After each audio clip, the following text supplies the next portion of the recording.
Welcome to Swaraj news. నా పేరు రేవతి. ముందుగా ముఖ్యాంశాలు.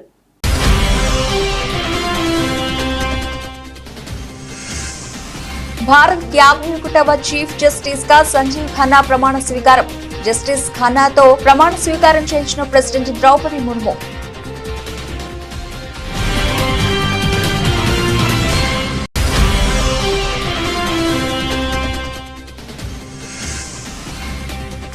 ధాన్యం కొనుగోళ్లపై వ్యాపారులకు సీఎం రేవంత్ రెడ్డి హెచ్చరిక. రైతులను ఇబ్బంది పెడితే చర్యలు తీసుకుంటామన్న సీఎం.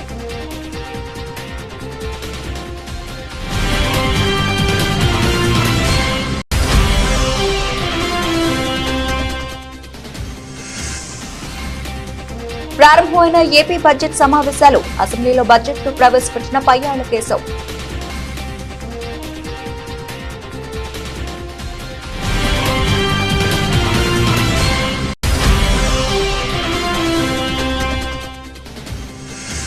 నిర్మల్ జిల్లా మహబూబ్ ఘాట్ లో కలకలం రేపిన పెద్ద పులి సంచారం.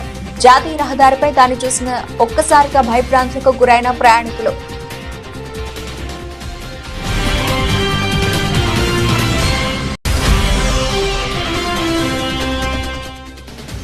తమ సమస్యలు పరిష్కరించాలని కోరుతూ ఏపీ 104 MMU ఎంప్లాయీస్ యూనియన్ ఆధ్వర్యంలో ధర్నా. యాజమాన్యం చెల్లించాల్సిన జీతాలు వెంటనే చెల్లించాలని డిమాండ్.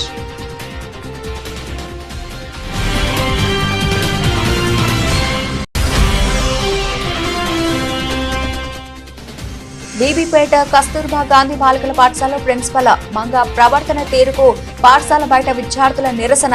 తమ పట్ల అసభ్య పదజాలంతో దూషిస్తున్నారని విద్యార్థుల ఆవేదన.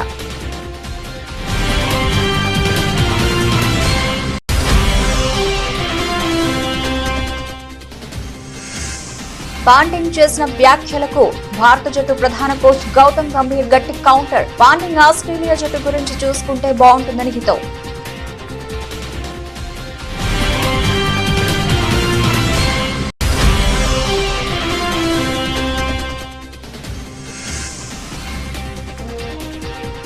తప్పని నష్టాలు ట్రేడవుతున్న దేశీయ సూచీలు.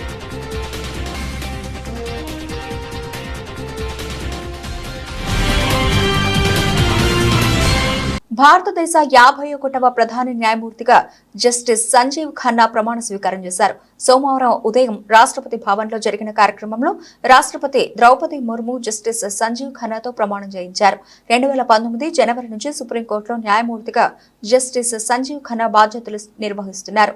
ఆర్టికల్ 370 సహా పలు కీలక కేసుల్లో తీర్పులిచ్చిన బెంచ్లలో జస్టిస్ సంజీవ్ ఖన్నా ఉన్నారు. వచ్చే ఏడాది మే 13 వరకు ఆయన సిజేఐగా బాధ్యతలు నిర్వహిస్తారు. కాగా రాష్ట్రపతి భవన్ లో జరిగిన సిజేఐ ప్రమాణ స్వీకార కార్యక్రమానికి ఉపరాష్ట్రపతి జగదీష్ ధన్ఖడ్, ప్రధాని నరేంద్ర మోదీ, మాజీ సిజేఐ జస్టిస్ డివై చంద్రచూడ్, కేంద్ర న్యాయశాఖ మంత్రి అర్జున్ రామ్ మేఘ్వాల్ తదితరులు హాజరయ్యారు.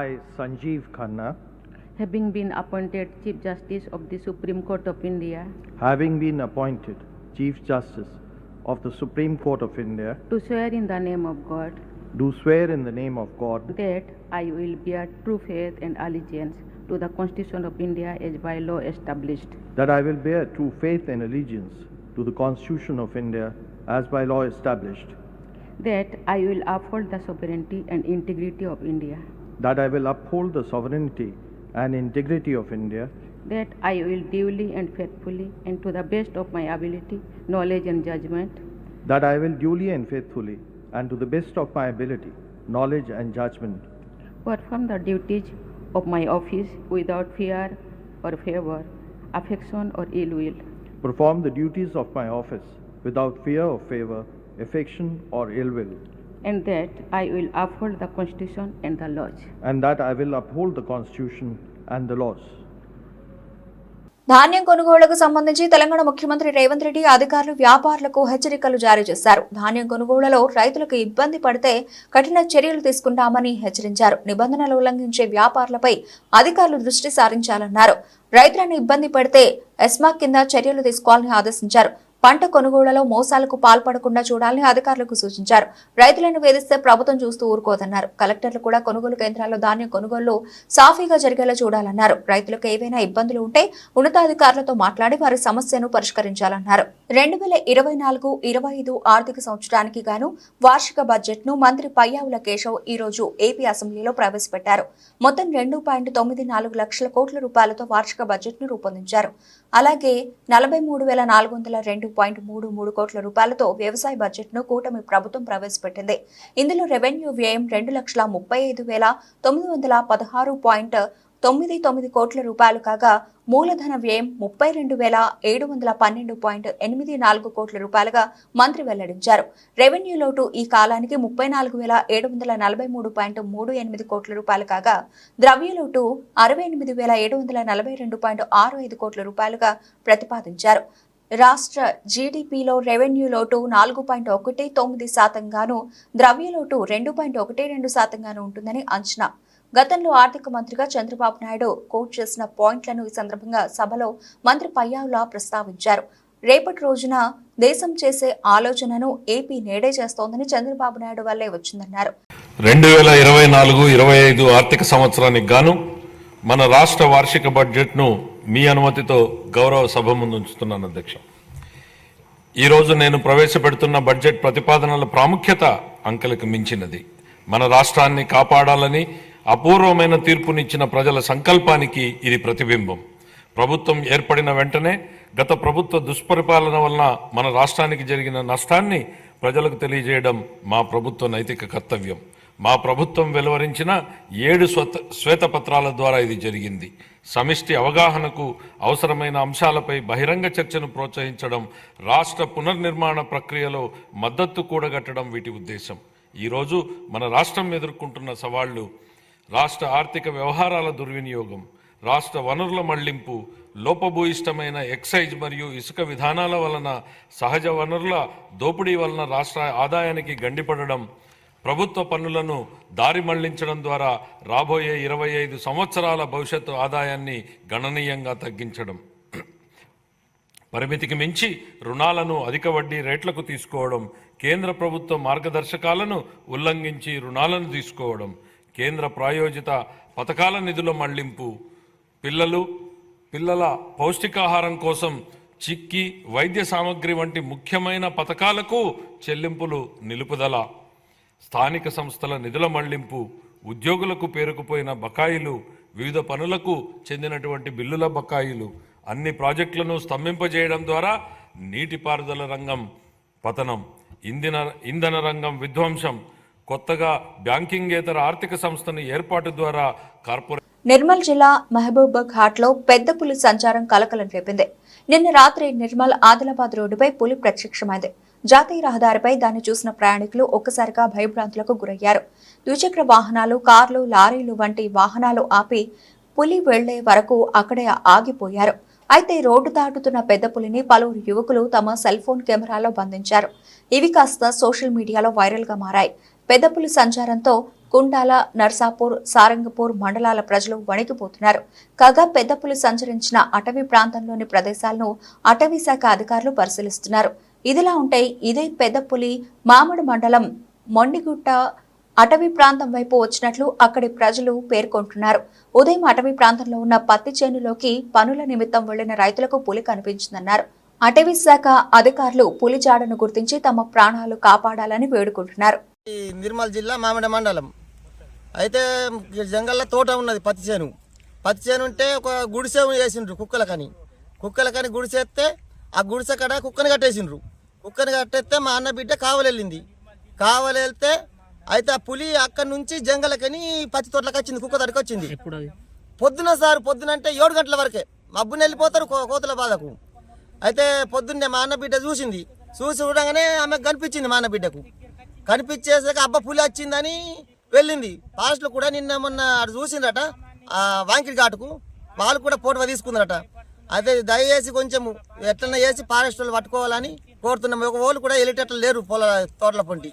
పత్తి చేనులు సుఖ బాగా ఘోరం అయిపోతున్నాయి సార్. ఇప్పుడు జిబ్బు ఉన్నాయి సార్, కానీ ఎవరు వెళ్ళేటట్లు లేరు. ఫారెస్ట్ వాళ్ళు కూడా లెంకుతున్నారు, కానీ దయచేసి ఎట్టన్నా దాన్ని ఎట్టన్నా వెళ్ళగొట్టని పట్టుకోండి సార్. లక్ష్మి నేను తోర్లకు వెళ్తా మార్నింగ్ రోజు. ఈరోజు పులి వచ్చేట్లా నేను రిటర్న్ అయినా తొందరగానే ఎంబట పడ్డదని ఏడ్చుకుంటా వచ్చేసిన ఉంటుంది. 8:30 అయిందచ్చు. అవును పడ్డా వెనకకే ఉరికొచ్చిన మళ్ళీ దాన్ని రిటర్న్ కూడా ఇవ్వలేదు. సర్వే అధికారులకు రేవంత్ రెడ్డి వీడియో చూపించి కూకట్పల్లి ఎమ్మెల్యే మాధవరం కృష్ణారావు ఝలకిచ్చారు. మాధవరం కృష్ణారావు కార్యాలయానికి కులగణన సర్వే చేయడానికి అధికారులు వెళ్లారు. వారికి రేవంత్ రెడ్డి మాట్లాడిన వీడియోను అధికారులకు చూపించి ఆ రోజు సర్వే వద్దని ఇప్పుడు ఏ మోహంతో రేవంత్ రెడ్డి సర్వే చేపడుతున్నారని ఎమ్మెల్యే ప్రశ్నించారు. నాడు ప్రతిపక్షంలో ఉన్న రేవంత్ రెడ్డి కేసీఆర్ ప్రభుత్వం చేపట్టిన సర్వేను వ్యతిరేకిస్తూ నోటికొచ్చినట్లు మాట్లాడారని, రాజ్యాంగం ద్వారా సంక్రమించిన గోప్యత హక్కులను విరుద్ధంగా ఆస్తులు, అంతస్తులు, వాహనాలు తదితర స్థిర చర ఆస్తుల వివరాలు ఎలా సేకరిస్తారని నిలదీశారు. నాకు ప్రజలకు అన్యాయం చేస్తే మాత్రం ఉపయోగపడుతుంది. ప్రజలకు ఎన్నో అనుమానం ఉన్నాయి. మీరు గ్యారంటీ ఇస్తారా? పోనీ లేకపోతే రేషన్ కార్డు ఇయ్యరు, బీసీలు ఎస్సీలు ఎస్టీలను గ్యారంటీ ఇస్తారా? రాసిస్తావా? ఎంత నువ్వు రాసిస్తావా? చీట్ కట్ చేస్తారని భయపడుతుంది. చీట్ కట్ చేస్తారని అనుమానం ఉంది. కరెంట్ బిల్లు వేస్తారని అనుమానం ఉంది. మున్సిపల్ ట్యాక్స్ వేస్తారని అనుమానం ఉంది. ఐటీలు వేస్తారని అనుమానం ఉంది. 25,000 కట్ చేస్తారని అనుమానం ఉంది. రేషన్ కార్డు బంద్ చేస్తారని అనుమానం ఉంది. డబుల్ బెడ్రూమ్ ఇయ్యారని అనుమానం ఉంది. అదేవిధంగా దళిత బంద్ ఇయ్యారని అనుమానం ఉంది. మీద ప్రజలను మోసం చేస్తారేమన్నటువంటి అనుమానం ఉంది. దాన్ని చేయమనండి. తనే మాట్లాడుతున్నాడు. అడ్డమైన ఇంటికి పంపిస్తే జవాబు చెప్పాను అన్నదే తనకే చెప్తున్నాడు. ముఖ్యమంత్రి గారే చెప్పండి ఆయన ఏం చేస్తారో చెప్పండి. వాళ్ళు ఆ ప్రభుత్వం పంపిస్తే అడ్డమైన ప్రభుత్వం వస్తే మంచోళ్ళ మీరే చెప్పండి. మీకు అడ్డమైన వల్ల మంచోళ్ళు మీకు నిర్ణయించుకోండి. ఆ ప్రజలకు మీరు పోయినప్పుడు రాసి మేమే బాధ్యత, రేషన్ కార్డు తీయము, స్కీములు తీయము, మేము మీరే దౌర్జన్యాలు చేయము, కూర్చొని మీకు ఇబ్బంది బాధ్యత మాది అని లెటర్ పెట్టి సంతకం పెట్టి అది. గ్రామీణ ప్రాంత ప్రజలకు వైద్య సేవ చేస్తూ 104 MMU ఉద్యోగులకు జీవో 7 ప్రకారం వేతనాలు చెల్లించాలని AP 104 MMU employees union NTR జిల్లా అధ్యక్షులు రత్నరాజు డిమాండ్ చేశారు. ప్రాథమిక ఆరోగ్య కేంద్రాల ద్వారా నిర్వహిస్తే ప్రభుత్వానికి కేవలం 50,000 రూపాయలు ఖర్చు మాత్రమే అవుతుందని చెప్పారు. 104 సిబ్బందిని ఆదుకోవాలని, అరవింద్ యాజమాన్యం చెల్లించాల్సిన జీతాలు వెంటనే చెల్లించాలని డిమాండ్ చేశారు. 104 ఉద్యోగులు తమ సమస్యలు పరిష్కరించాలని కోరుతూ ఏపీ 104 MMU ఎంప్లాయీస్ యూనియన్ ఆధ్వర్యంలో అలంకార్ ధర్నా చౌక్ లో ధర్నా చేశారు. ఈ సందర్భంగా యూనియన్ ఎన్టీఆర్ జిల్లా అధ్యక్షులు రత్నరాజు మాట్లాడుతూ 104 సర్వీసులను గతంలో మాదిరిగానే ప్రాథమిక ఆరోగ్య కేంద్రాల ద్వారా నిర్వహించాలని, ఇలా చేయడం వల్ల నిర్వహణ ఖర్చు 50,000 రూపాయలు మాత్రమే అవుతుందని అన్నారు. అరవింద్ యాజమాన్యం చెల్లించాల్సిన జీతాలు వెంటనే చెల్లించాలని కోరారు. 2020లో చేరిన ఉద్యోగులకు జీవో నంబర్ 7 ప్రకారం వేతనాలు చెల్లించాలని, స్లాబ్ విధానాన్ని అమలు చేయాలని, పీఎఫ్ మరియు ఈఎస్ఐ యాజమాన్యం వాటా చెల్లించాలని డిమాండ్ చేశారు. 2020 తర్వాత విధుల్లో చేరిన డ్రైవర్లకు, డీఈఓలకు ఉద్యోగ భద్రత కల్పించి జీవో నంబర్ ప్రకారం వేతనాలు చెల్లించాలని పేర్కొన్నారు. 104 సిబ్బందిని ఆదుకోవాలని, అరవింద్ యాజమాన్యం చెల్లించాల్సిన జీతాలు వెంటనే చెల్లించాలని డిమాండ్ చేశారు. 104 ఉద్యోగుల సమస్య గత ప్రభుత్వం నుంచి అనేక ఇబ్బందులు పడుతున్నాం. గత ప్రభుత్వంలో మాకు ఉద్యోగ భద్రత కల్పిస్తారని, కానీ ప్రతి గవర్నమెంట్ మమ్మల్ని మోసం చేసి అక్రమంగా నా పిఎఫ్ అనేది యాజమాన్యం వాటా మా జీతంలోనే కట్ చేసి దగ్గర మా బకాయిలన్నీ 1,20,000 దాకా ఉన్నాయి. ఈ కూటమి ప్రభుత్వం మాకు తప్పకుండా న్యాయం చేయాలని మా 104 యూనియన్ తరఫున మొరపెట్టున్నాను సార్. అదేవిధంగా మాకు ఉద్యోగ భద్రత కల్పించాలి. జీవో నెంబర్ 7 ప్రకారం మాకు వేతనాలు అనేది చెల్లించాలి. మరియు అనేక సమస్యలపై మేము ఇబ్బంది పడుతూ ఉన్నాం. ప్రతి 3 నెలలకు ఒకసారి జీతం వేస్తున్నారు. మేము అప్పుల పాలు అయిపోయాం సార్. వడ్డీలు తెచ్చుకొని మా కుటుంబాన్ని పోషించుకుంటున్నాం. మా యందు దయించి జీవో నెంబర్ 7 ప్రకారం నేరుగా పిఎస్సీల ద్వారానే మా 104 అనేది రన్ చేయాలని మేము కోరుకుంటున్నాం సార్. అదేవిధంగా మా గవర్నమెంట్ కొత్త కూటమి పవన్ కళ్యాణ్ గారు, మా చంద్రబాబు నాయుడు సార్ గారు మాకు న్యాయం చేస్తారని మేము 104 సంఘం తరఫున వేడుకుంటున్నాం సార్. Thank you. నా పేరు సందీప్, సిఐటియు జిల్లా అధ్యక్షుడు. 104 ఉద్యోగులు గత అనేక సంవత్సరాలుగా ఇబ్బందులు పడుతున్నారు. ప్రతి 3 నెలలకు ఒకసారి వేతనాలు చెల్లించడం అంటే ఆ కుటుంబాలు ఏ విధంగా బతకాలో ప్రభుత్వం ఆలోచన చేయాలి. ఎందుకంటే ఏ నెల జీతం ఆ రోజు వస్తే పూట గడిచే పరిస్థితి. అటువంటి ఉద్యోగులకి 3 నెలలకు ఒకసారి వేతనాలు చెల్లించడం అంటే దుర్మార్గం. అందుకనే మేము అడుగుతున్నాం. 104 ఉద్యోగులు అడుగుతున్నారు ప్రతి నెల జీతాలు చెల్లించాలని. అట్లాగే పిహెచ్సిల ద్వారానే 104 వాహనాలను నిర్వహించాలని చెప్పి అడుగుతున్నారు. అట్లాగే 3 సంవత్సరాల నుంచి ఇంక్రిమెంట్లు లేవు, అటువంటి ఇంక్రిమెంట్లు చెల్లించాలని చెప్పి వారు అడుగుతున్నారు. 104 ఉద్యోగులు అడుగుతున్న సమస్యలు ఏదైతే ఉన్నాయో అవన్నీ చాలా న్యాయసమ్మతమైనవి. అటువంటి న్యాయసమ్మతమైన సమస్యలను పరిష్కరించే దానికోసం కూటమి ప్రభుత్వం ముందుకు రావాలి. ఆ యూనియన్ నాయకత్వంతో చర్చలు జరిపి ఆ సమస్యలు పరిష్కరించాలని చెప్పి సిఐటిగా మేము ప్రభుత్వానికి విజ్ఞప్తి చేస్తున్నాం. లేని పక్షంలో 104 ఉద్యోగులు చేసే ప్రతి ఆందోళనకి సిఐటియు పూర్తి మద్దతుగా అండగా ఉంటుందని చెప్పి కూడా ప్రభుత్వానికి మేము తెలియజేస్తా ఉన్నాం. కామారెడ్డి జిల్లా బీబీపేట మండల కేంద్రంలోని కస్తూర్బా గాంధీ బాలికల పాఠశాలలో ప్రిన్సిపల్ మంగ ప్రవర్తన తీరుకు పాఠశాల బయట విద్యార్థులు నిరసన వ్యక్తం చేశారు. పాఠశాల ప్రిన్సిపాల్ విద్యార్థుల పట్ల అసభ్య పదజాలంతో దూషిస్తున్నారని, విద్యార్థులతో బెంచ్లు మోయిస్తున్నారని విద్యార్థులు ఆవేదన వ్యక్తం చేస్తున్నారు. కళాశాల ప్రిన్సిపాల్ వెంటనే హాస్టల్ వదిలి వెళ్లాలని విద్యార్థులు డిమాండ్ చేశారు. విద్యార్థుల తల్లిదండ్రులు, స్థానిక ప్రజాప్రతినిధులు, పోలీసులు విద్యార్థులని సముదాయించడంతో నిరసన విరమించారు.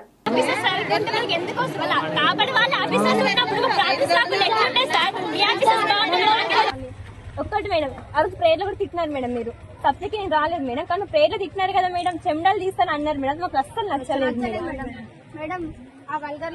మాకు నచ్చలేదు మేడం. అందరినీ తిట్టినందుకు first of all sorry. Okay please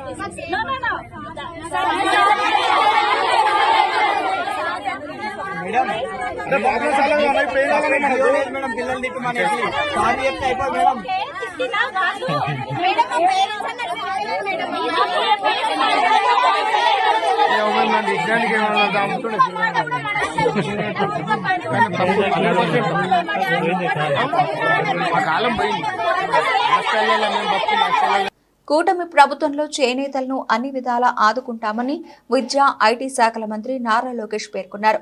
చేనేత మహిళలకు పెద్ద ఎత్తున ఆధునిక రాట్నాలను పంపిణీ చేశామని తెలిపారు. మంగళగిరి విజయవాడ బైపాస్లోని కొలనుకొండ సమీపంలో పద్మశాలి ఇంటర్నేషనల్ వెల్ఫేర్ అసోసియేషన్ ఆధ్వర్యంలో చేపడుతున్న నూతన పద్మశాలి భవన శంకుస్థాపన కార్యక్రమానికి విద్యా, ఐటీ శాఖల మంత్రి నారా లోకేష్ ముఖ్య అతిథిగా హాజరయ్యారు. పద్మశాలి భవన్ కు శంకుస్థాపన చేశారు. పద్మశాలి ఇంటర్నేషనల్ వెల్ఫేర్ అసోసియేషన్ కేంద్ర కమిటీ అధ్యక్షులు స్వర్గం పుల్లారావు దంపతులు పూజ కార్యక్రమాన్ని నిర్వహించారు. శంకుస్థాపన కార్యక్రమానికి విచ్చేసిన మంత్రి నారా లోకేష్ కు PIWA సభ్యులు, కూటమి నేతలు, కార్యకర్తలు మంగళ వాయిద్యాలతో ఘనంగా స్వాగతం పలికారు. 17 ఏళ్ల క్రితం విజయవాడలో ప్రారంభమైన పద్మశాలి ఇంటర్నేషనల్ వెల్ఫేర్ అసోసియేషన్ రాష్ట్ర వ్యాప్తంగా వివిధ సేవా కార్యక్రమాల ద్వారా చేనేత కుటుంబాలకు అండగా నిలుస్తోంది. పేద విద్యార్థులు, చేనేత కుటుంబాలకు దాదాపు 3 కోట్లకు పైగా సహాయ సహకారాలు అందించడం జరిగింది. ఈ సందర్భంగా మంత్రి నారా లోకేష్ మాట్లాడుతూ మంగళగిరిలో అంతర్జాతీయ ప్రమాణాలతో వీవర్స్ శాల ఏర్పాటు చేసి చేనేత కుటుంబాలకు అండగా నిలిచామన్నారు. PIWA చేపడుతున్న కార్యక్రమాలు, నూతన పద్మశాలి భవన్ నిర్మాణానికి సంబంధించిన వివరాలను ఈ సందర్భంగా లోకేష్ అడిగి తెలుసుకున్నారు.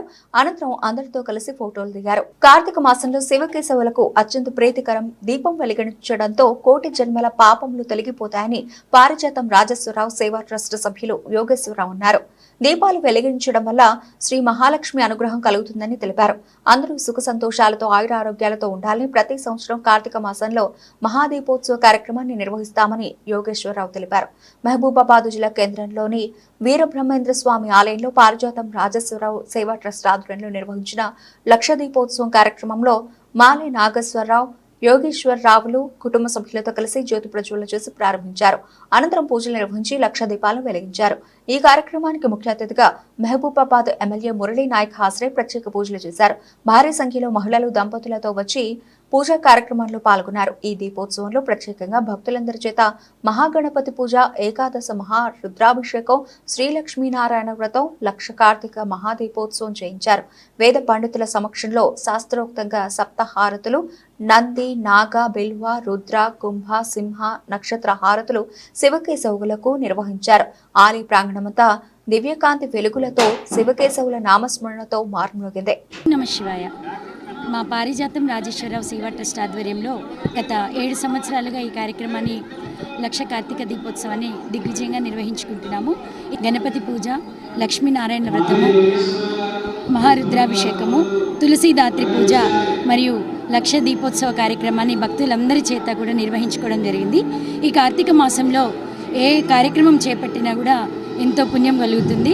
అన్ని మాసాల్లోకెల్లా పవిత్రమైన మాసంగా కార్తీక మాసాన్ని పరిగణించబడతాయి. మనము కాశీ, రామేశ్వరం ఇలా ఎన్ని పుణ్యక్షేత్రాలకు వెళ్ళినా కూడా ఎలాంటి యొక్క ఫలితం లభిస్తుందో ఇలాంటి కార్యక్రమాల ద్వారా పాల్గొనడం వల్ల కూడా అదే ఫలితాన్ని మనం అనుభవించవచ్చు. ఈ కార్యక్రమంలో మేము ప్రతి సంవత్సరం లాగే మా తరతరాలు చేస్తామని ఆశిస్తూ ఆ పరమేశ్వరుని మరియు హరిహరుని యొక్క అనుగ్రహం భక్తులందరిపైన మరియు మా కుటుంబ సభ్యులపైన మహబూబాబాద్ పట్టణ ప్రాంత ప్రజలపైన ఉండాలని ఆ పరమేశ్వరుని మనసారా ఆకాంక్షిస్తూ ఓం నమః శివాయ. పారిజాతం రాజేశ్వరరావు పేరు మీద కీర్తిశేషులు ఇప్పుడు చేయడం జరిగింది. సంవత్సరం మొత్తం లోపల శివుడికి కేశవుడికి ఇష్టమైన మాసము కార్తీక మాసము. ఈ కార్తీక మాసంలో సేవ చేసినట్టయితే కోటి జన్మల పాప పుణ్యాలన్నీ తొలగిపోయే అవకాశం ఉంది, పాపాలు. అందుకని చెప్పి ఈ మాసంలో చేయాలని నిర్ణయించుకున్నాం. అదేవిధంగా మేమే కాకుండా వచ్చినటువంటి భక్తులందరికీ చేత కూడా శివలింగం, పాలు, తులసి కొమ్మలు, అభిషేకం మరియు ఉసిరి కొమ్మలను పెట్టి వాళ్ళందరితో కూడా లక్ష్మీనారాయణ వ్రతము, అభిషేకాలు వాళ్ళందరి ద్వారా భక్తుల ద్వారా కూడా చేయించడం జరిగింది. అదేవిధంగా 1,00,000 ఒత్తులను కూడా వెలిగించడం జరిగింది. ఈ ఒత్తులను కూడా మన వచ్చినటువంటి భక్తులందరి ద్వారా కులమతాలకు అతీతంగా మానవ సేవే మాధవ సేవ అని నాందిని ఎన్నుకొని ఈరోజు ఈ కార్యక్రమాన్ని విజయవంతం చేయడం జరిగింది. ఇదే విధంగా ప్రతి సంవత్సరం మేము చేయడానికి ముందుకొచ్చినాం. మాకు సహకరించినటువంటి ఇతర సేవా సంస్థ నాయకులకు మరియు విచ్చేసిన భక్తులందరికీ, పురోహితులందరికీ కూడా మా సేవా ట్రస్ట్ తరఫున ప్రత్యేకమైన శిరస్సు వంచి నమస్కరిస్తున్నాం. నిత్యావసర సరుకుల ధరలు నియంత్రించాలని, విద్యుత్ సర్దుబాటు ఛార్జీలు రద్దు చేయాలని, నిరుద్యోగ భృతి ఇవ్వాలని, ఉపాధి కల్పించాలని సిపిఎం ఆధ్వర్యంలో ప్రజాపోరు ప్రచార కార్యక్రమం రాణిగారి తోటలో నిర్వహించారు. ఈ కార్యక్రమంలో పాల్గొన్న సిపిఎం రాష్ట్ర కమిటీ సభ్యులు దోనిపూడి కాశీనాథ్ మాట్లాడుతూ సిపిఎం కేంద్ర కమిటీ పిలుపు మేరకు ప్రజాపోరు కార్యక్రమం వాడవాడలా నిర్వహిస్తున్నామన్నారు. నిత్యావసర సరుకుల ధరలు షాక్కు గురి చేస్తున్నాయన్నారు. ఈ కార్యక్రమంలో సిపిఎం జిల్లా కమిటీ సభ్యులు పి కృష్ణ, నగర నాయకులు టి చంద్రశేఖర్, వై కృష్ణ, కోటిరెడ్డి తదితరులు పాల్గొన్నారు. 14వ తేదీ దాకా కేంద్ర కమిటీ పిలుపు మేరకి దేశవ్యాప్తంగా, రాష్ట్రవ్యాప్తంగా అనేక రాష్ట్రాల్లో ప్రచారోద్యమాన్ని నిర్వహించాలని చెప్పని సిపిఎం తలపెట్టింది. ఈ ప్రచారోద్యమంలో భాగంగా ఈరోజు విజయవాడ నగరంలో 15వ డివిజన్లో ఈ కార్యక్రమం నిర్వహించబడతా ఉంది. 17వ డివిజన్లో దేశంలో మోడీ పరిపాలన వచ్చిన తర్వాత నిత్య జీవితావసర వస్తువులన్నీ ఆకాశాన్ని అంటుతూ ఉన్నాయి. బియ్యం, ఉప్పు, పప్పు, చింతపండు, నూనెల ధరలు ఆకాశాన్ని అంటుతూ ఉన్నాయి. పెట్రోలు, డీజిల్ ధరలు అయితే 10 సంవత్సరాల కాలంలో 110 సార్లు పెంచినటువంటి చరిత్ర మోడీది. అంతర్జాతీయ మార్కెట్లో బ్యారెల్ ధర తగ్గినప్పటికీ బ్యారెల్ ధరతో సంబంధం లేకుండా ధర తగ్గించాల్సినటువంటి పరిస్థితి ఉన్నప్పటికీ కూడా తగ్గించకుండా అక్కడ తగ్గితే తగ్గిన నేను మాత్రం పెంచుతూనే ఉంటానని చెప్పనే పేరుతో 110 సార్లు ఎప్పటికి పెంచాడని చెప్పనంటే అత్యయుక్తి కాదు.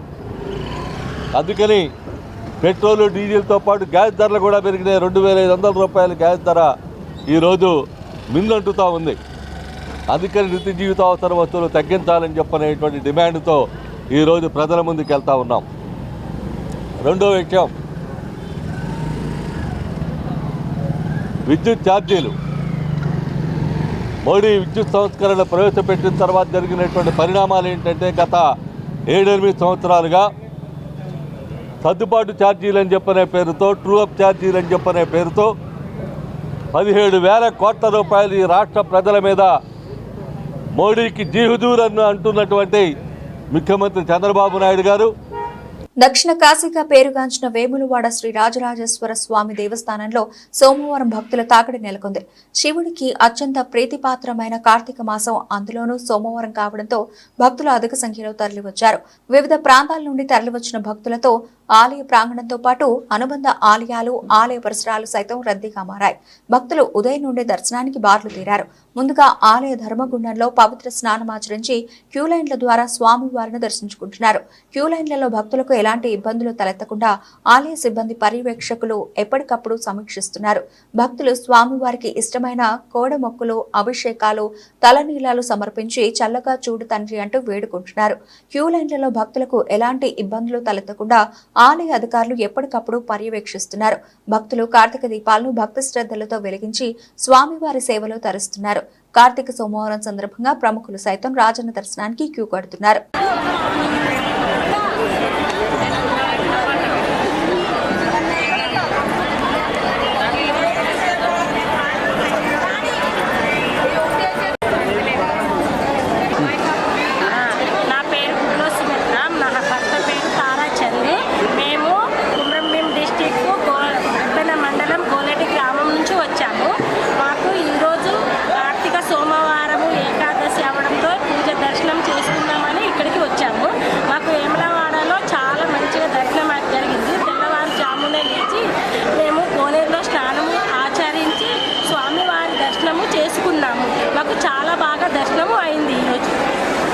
టీమిండియాకు ఆస్ట్రేలియా చేతిలో ఓటమి తప్పదని విరాట్ కోహ్లీ, రోహిత్ శర్మ ఫామ్ లో లేరని వ్యాఖ్యానించిన పాంటింగ్ చేసిన వ్యాఖ్యలకు భారత జట్టు ప్రధాన కోచ్ గౌతమ్ గంభీర్ గట్టి కౌంటర్ ఇచ్చారు.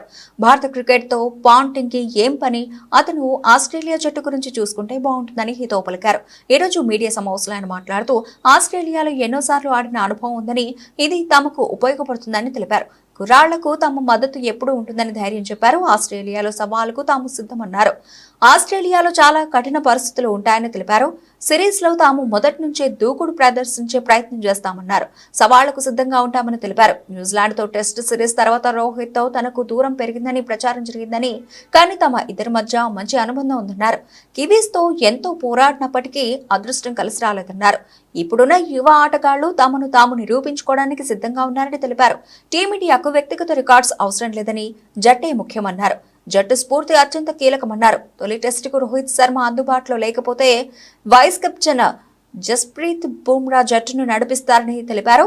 కాగా నవంబర్ 22న పర్త్ లో ఆస్ట్రేలియా, టీమిండియా మధ్య మొదటి టెస్ట్ జరగనుంది. గత వారం నష్టాలతో ముగిసిన సూచీలు ఈ వారాన్ని కూడా అదే ధోరణిలో ప్రారంభించాయి. డాలర్తో పోలిస్తే రూపాయి మారకం విలువ జీవన కాల కనిష్టానికి పడిపోవడం, విదేశీ మదుపర్లు చైనా వైపు నిధులు మళ్లించుతూ ఉండడం వంటి కారణాలతో దేశీయ సూచీలకు నష్టాలు తప్పడం లేదు. అంతర్జాతీయ మార్కెట్లో మిశ్రమ సంకేతాలు, ఈ వారంలో వెల్లడి కానున్న ద్రవ్యోల్బణ గణాంకాల కారణంగా మదుపర్లు అప్రమత్తంగా వ్యవహరిస్తున్నారు. ఈ నేపథ్యంలో సోమవారం ఉదయం స్వల్ప నష్టాలతో ప్రారంభమైన సెన్సెక్స్ ఆ తర్వాత మరింత కిందకు దిగజారి ప్రస్తుతం కోలుకుంటోంది. నిఫ్టీ కూడా సెన్సెక్స్ బాటలోనే నష్టాలకు కదలాడుతోంది. శుక్రవారం ముగింపుతో పోల్చుకుంటే దాదాపు 180 పాయింట్ల నష్టంతో 79,298 వద్ద సోమవారం ఉదయం మొదలైన సెన్సెక్స్ ఆ తర్వాత మరింతగా నష్టాల్లోకి జారుకుంది. ఒక దశలో ఏకంగా 480 పాయింట్లు కోల్పోయి 79,001 వద్ద కనిష్టానికి చేరింది. ప్రస్తుతం ఉదయం 10:20 సమయంలో సెన్సెక్స్ 105 పాయింట్ల నష్టంతో 79,451 వద్ద కొనసాగుతోంది. మరోవైపు నిఫ్టీ కూడా సెన్సెక్స్ బాటలోనే కదలాడుతోంది. ఒక దశలో 140 పాయింట్లకు పైగా పడిపోయింది. ప్రస్తుతం 9 పాయింట్ల స్వల్ప నష్టంతో 24,138 వద్ద కొనసాగుతోంది. బులెటిన్ ముగించే ముందు హెడ్లైన్స్ మరోసారి.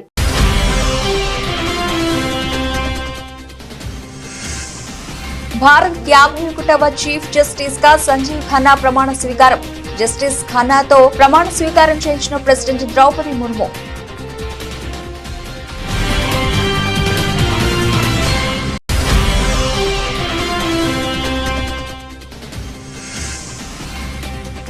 ధాన్యం కొనుగోళ్లపై వ్యాపారులకు సీఎం రేవంత్ రెడ్డి హెచ్చరిక. రైతులను ఇబ్బంది పెడితే చర్యలు తీసుకుంటామన్న సీఎం.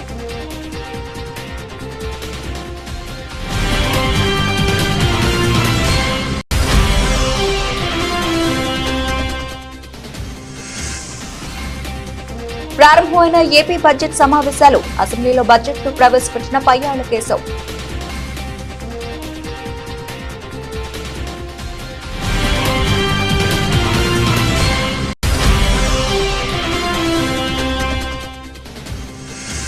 నిర్మల్ జిల్లా మహబూబ్ ఘాట్ లో కలకలం రేపిన పెద్ద పులి సంచారం.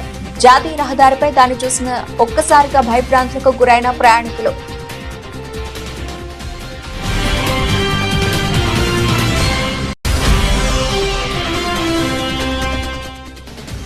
తమ సమస్యలు పరిష్కరించాలని కోరుతూ ఏపీ 104 MMU ఎంప్లాయీస్ యూనియన్ ఆధ్వర్యంలో ధర్నా.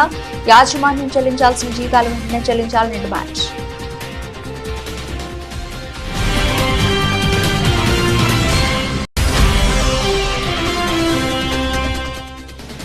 బీబీపేట కస్తూర్బా గాంధీ బాలికల పాఠశాల ప్రిన్సిపల్ మంగ ప్రవర్తన తీరుకు పాఠశాల బయట విద్యార్థుల నిరసన.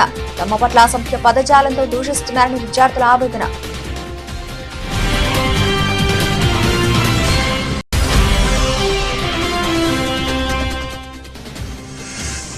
పాండింగ్ చేసిన వ్యాఖ్యలకు భారత జట్టు ప్రధాన కోచ్ గౌతమ్ గంభీర్ గట్టి కౌంటర్. పాండింగ్ ఆస్ట్రేలియా జట్టు గురించి చూసుకుంటే బాగుంటుందని హితవు.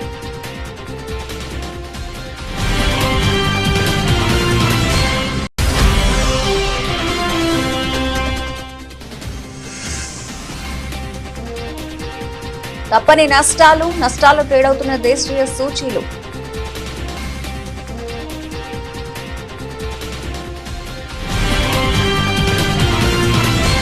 ఇవి ఇప్పటివరకు నబిల్సిన అప్డేట్స్. మరిన్ని అప్డేట్స్ తో మళ్ళీ కలుద్దాం. అంతవరకు సెలవు. నమస్తే.